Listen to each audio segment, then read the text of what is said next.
इस प्रकार देवताओं को अमृत मिल गया तो राजा बलि बड़े परेशान हुए कि हमने भी मेहनत की पर हमें हमारे साथ छल हुआ है। तो उन्होंने अश्वमेध यज्ञ करने का संकल्प ले लिया। इधर कश्यप ऋषि की पत्नी को जब पता लगा अदिति को कि मेरे पुत्रों के साथ फिर ये युद्ध या उनका सिंहासन हरण करने के लिए भक्त प्रहलाद के पौत्र थे, विरोचन के पुत्र थे राजा बलि, बड़े वो भी सुप्रसिद्ध भक्त हुए भगवान के, जिनके लिए भगवान को आना पड़ा। प्रहलाद के लिए आए तो बलि के लिए भी आए। तो यहां अदिति ने अपने पति देव कश्यप जी से कहा, उनकी दो पत्नियां थी, एक दिति और एक अदिति। जिसने अपने पुत्रों में देवताओं वाले संस्कार भर दिए वो देवताओं की माता अदिति कहलाई है, और जिसने अपने पुत्रों को गलत संस्कार दिए वो दैत्यों की माता दिति कहलाई है। पिता एक है, मां दो है। इट मीन्स बच्चों का फ्यूचर पिता से भी अधिक मां पर डिपेंड करता है। मां बच्चों को संस्कार कैसे दे रही है, ये बहुत बड़ी जिम्मेवारी पिता से भी अधिक मां की होती है। दैत्य बन गए उसके पुत्र, वो देवता बन गए। तो अपने पति देव से बोली, जब पता लगा कि बलि राजा अश्वमेध यज्ञ कर रहे हैं, तो अपने पति से बोली, मुझे एक ऐसे पुत्र की प्राप्ति, ऐसा पुत्र चाहिए जो स्वयं भगवान नारायण का रूप हो। इसलिए कश्यप ऋषि ने कहा तुम्हें तपस्या करनी पड़ेगी। कार्तिक मास की कथा में भी शायद आप पढ़ रहे होंगे अदिति जी की कथा। घोर तप किया माता अदिति ने, असुर देवता बनकर आए, उनके तप को भंग करने के लिए नहीं कर पाए। आखिर तपस्या में सफल हुई। भगवान ने वरदान दिया, समय आने पर मैं तुम्हारे घर स्वयं पुत्र रूप में आऊंगा और वामन रूप धारण करूंगा। समय आया, समय तो बीतना ही है, काल चक्र चलता रह रहा है। वहां तो बहुत समय लगा होगा, हम तो जल्दी से भगा रहे हैं। समय आया, अदिति गर्भवती हुई और समय पूर्ण होने पर स्वयं भगवान नारायण उनके यहाँ पुत्र रूप में आ जाते हैं, जिनका नाम है वामन भगवान। बोलो वामन भगवान की जय। वामन भगवान का अवतार इसलिए हुआ था,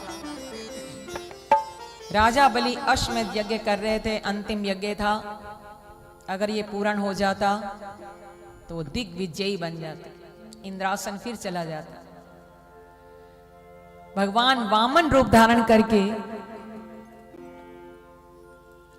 बलि राजा के द्वार पर पहुंच गए। दांतों के दाता हैं जो, और अपने भक्तों के कारण वो भिक्षुक भी बन जाते हैं।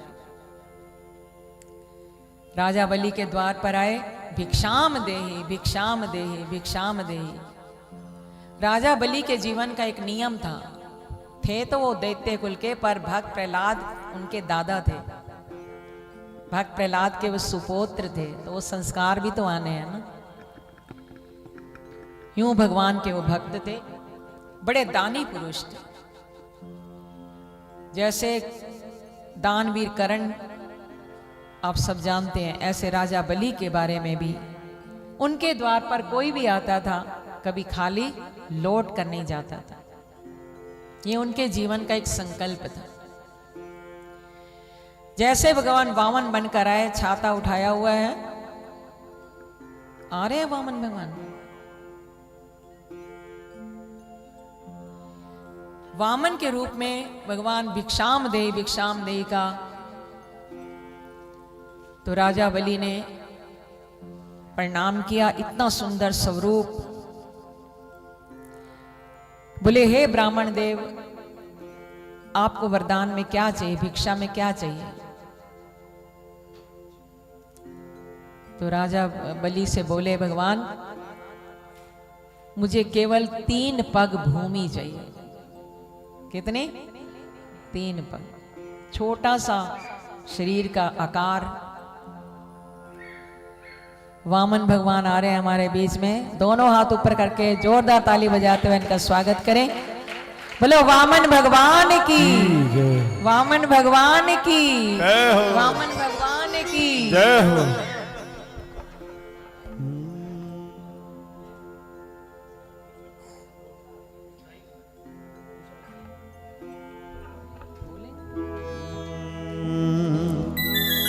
ताली बजा के स्वागत करें।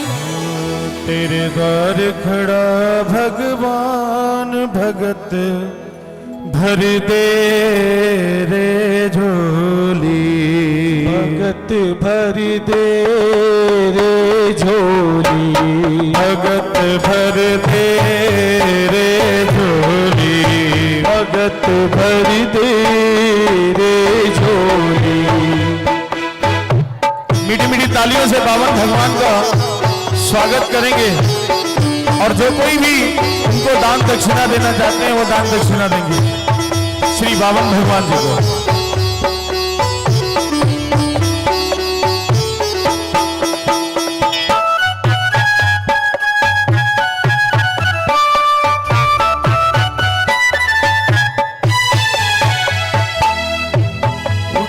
सारी धरती देख लो, बोला गगन है सारा, डोल उठी सारी धरती देख लो, बोला गगन है सारा।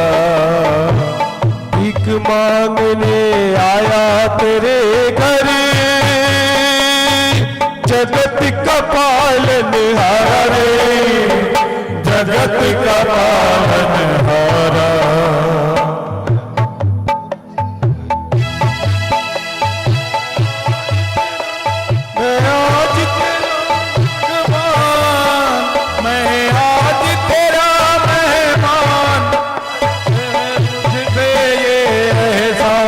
भगत भर दे रे झोली, भगत भर दे रे झोली, तेरे द्वार खड़ा भगवान भगत भर दे रे झोली, भगत भर दे रे झोली। बोले बावन भगवान की जय हो।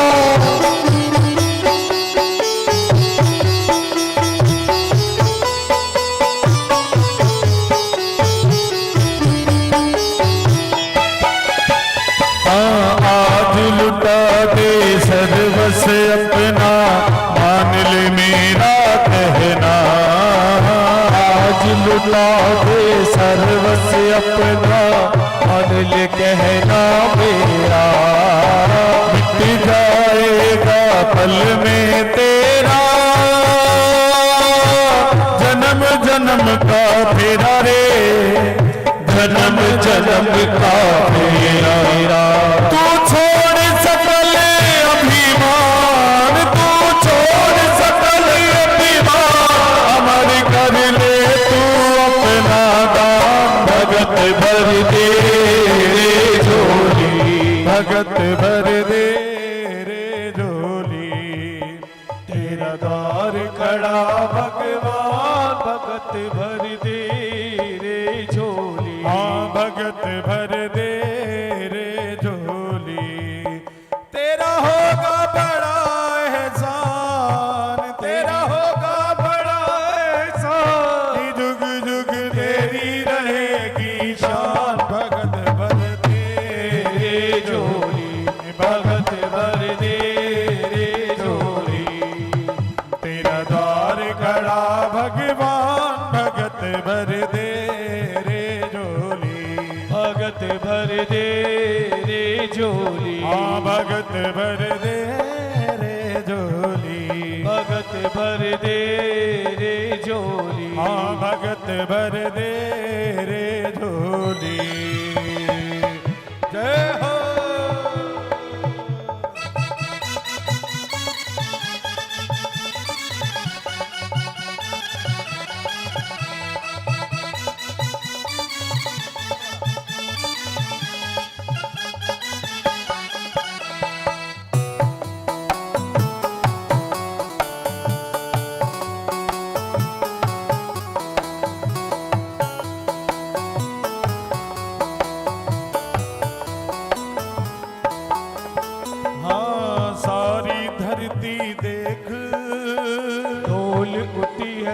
सारी धरती डोला गगन है सारा। डोल उठी है सारी ये धरती, डोला गगन है सारा। भीख मांगने आया तेरे घर, जगत का पालन हारा रे, जगत का पालन हारा। मैं आज तेरा मेहमान, मैं आज तेरा मेहमान, हो कर ले मुझसे दे पहचान। भगत भर दे रे झोली, भगत भर दे रे झोली। तेरे द्वार खड़ा भगवान, भगत भर दे रे झोली। हाँ भगत भर दे रे झोली, भगत भर दे रे झोली। बोलो बावन भगवान की जय हो। बोलो बांके बिहारी लाल की जय। वामन भगवान ने की। बैठ जाए, सभी अपना स्थान ले लें। राजा बलि ने कहा, सुनकर हैरान हो गए, हे ब्राह्मण देव, 3 पग भूमि में आपका क्या बनेगा? कोई हीरे जवाहरात मांग लो, धन दौलत मांग लो, कोई बड़ी जमीन मांग लो। प्रभु बोले, मुझे लोभ नहीं है, मुझे 3 पग भूमि देनी है, तो आप संकल्प करो। पर उनके जो गुरु थे ना शुक्राचार्य जी, वो पहचान गए, छोटा सा शरीर, 3 पग भूमि, 3 पग भूमि में क्या बनेगा? तो गुरु ने अपने शिष्य को कह दिया कि ये साक्षात विष्णु ही है, तुम्हें छलने आया है। देखो राजा बलि कैसे भक्त थे। पता भी लग गया कि मेरे से छल करने आए हैं। इधर ध्यान दीजिए।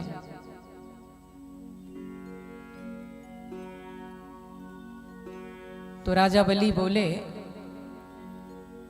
मेरे दादा श्री इनके भक्त थे, उनके लिए अवतार धारण किया, नरसिंह अवतार।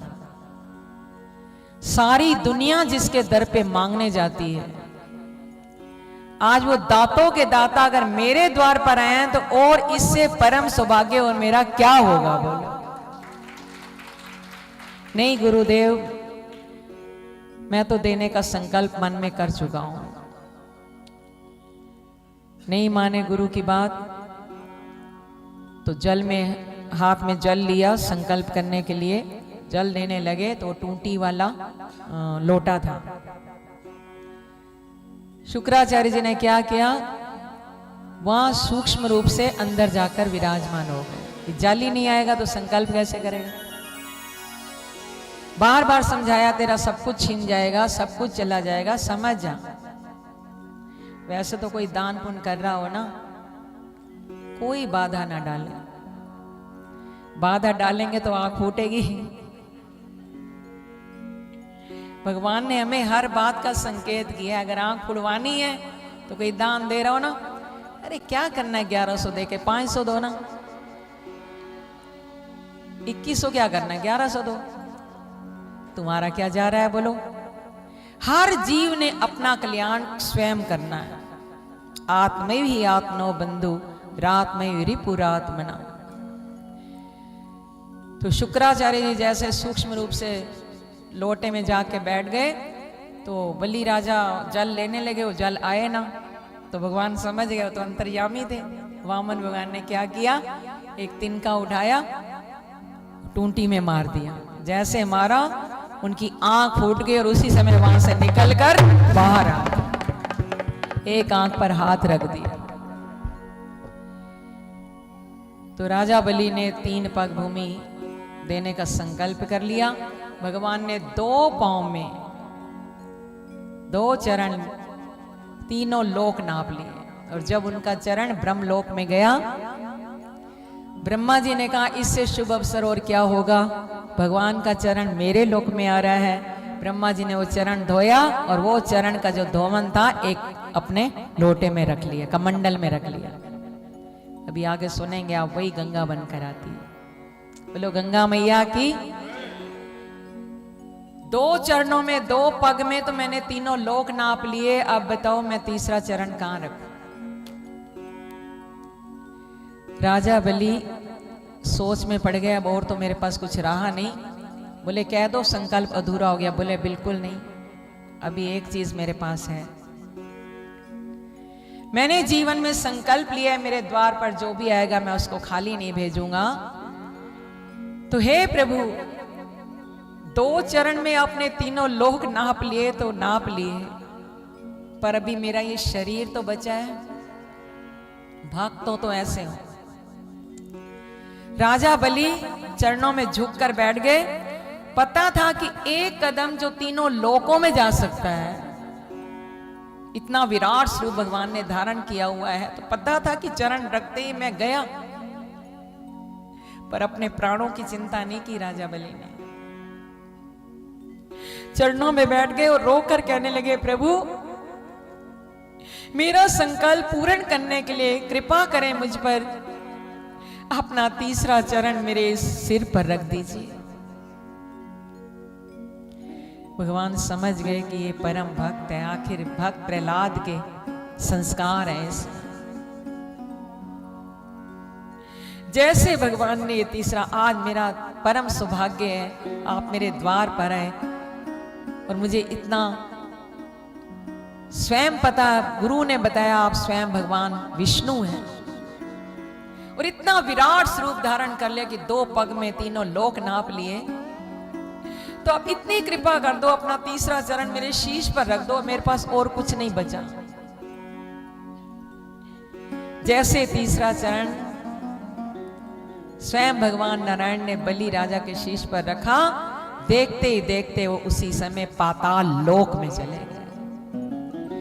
सुतल लोक का राजा बना दिया। पर वहां जाकर भगवान इतने प्रसन्न हुए, राजा बलि को शंख चक्र गदा पद्म हाथ में लेकर नारायण के रूप में दर्शन दिए। क्रीटिनम गदिनम चक्रहस्त, चतुर्भुज रूप में दर्शन, प्यारा दर्शन।